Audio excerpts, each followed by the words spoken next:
In the heat of a political speech, a heckler interrupts Florida Governor Ron DeSantis, but the resilient presidential hopeful doesn't back down. During a speech on left-wing indoctrination in public schools, Governor DeSantis expressed concern about explicit content and ideology infiltrating classrooms. He highlighted the parents' role in exposing these concerns and blowing the whistle on harmful content. But as Governor DeSantis voiced his concerns, a woman heckled him, calling him a fascist. Unfazed, Governor DeSantis passionately defended the right to protect children from ideological agendas.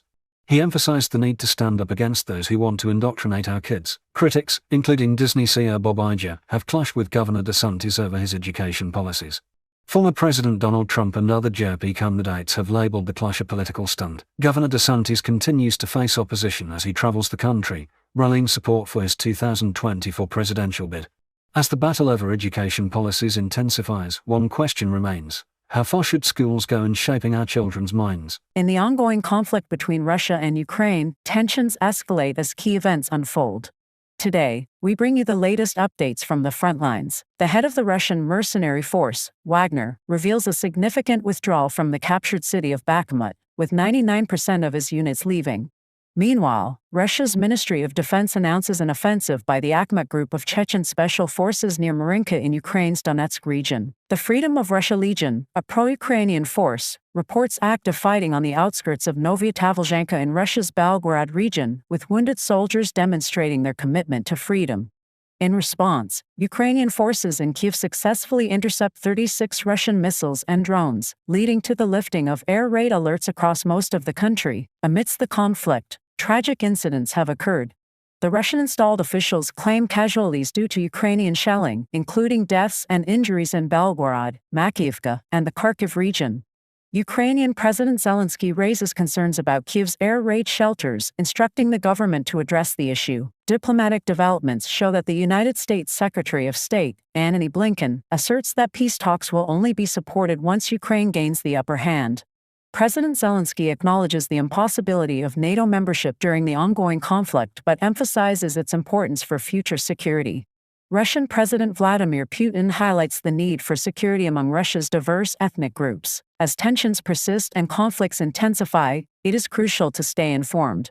We will continue to bring you the latest updates on this evolving situation. A shocking tragedy unfolds within the U.S. Border Patrol. An 8-year-old girl, Anadith Tane Reyes Alvarez, dies in custody, despite suffering from a high fever and chronic conditions. According to an internal investigation by Customs and Border Protection, Anadith, who had congenital heart disease and sickle cell anemia, entered the United States with her parents and siblings. Her medical history was shared, but a contracted nurse practitioner declined to review the documents and refused multiple requests for an ambulance. Medical personnel administered treatment for her fever, which reached 104.9 degrees Fahrenheit, with ice packs, medications, and a cold shower.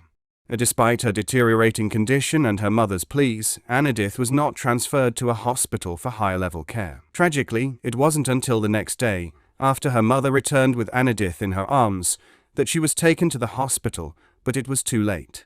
Anadith suffered a seizure and became unresponsive. Medical personnel provided CPR, but she was declared dead less than an hour later. This heartbreaking incident raises questions about the level of care and awareness within the U.S. Border Patrol. The family and advocates are demanding justice. The Texas Civil Rights Project, representing Anadith's family, is seeking an independent autopsy to determine the cause of death. In response to this tragedy, CBP Acting Commissioner Troy Miller expresses his deep sorrow and commits to improving the system.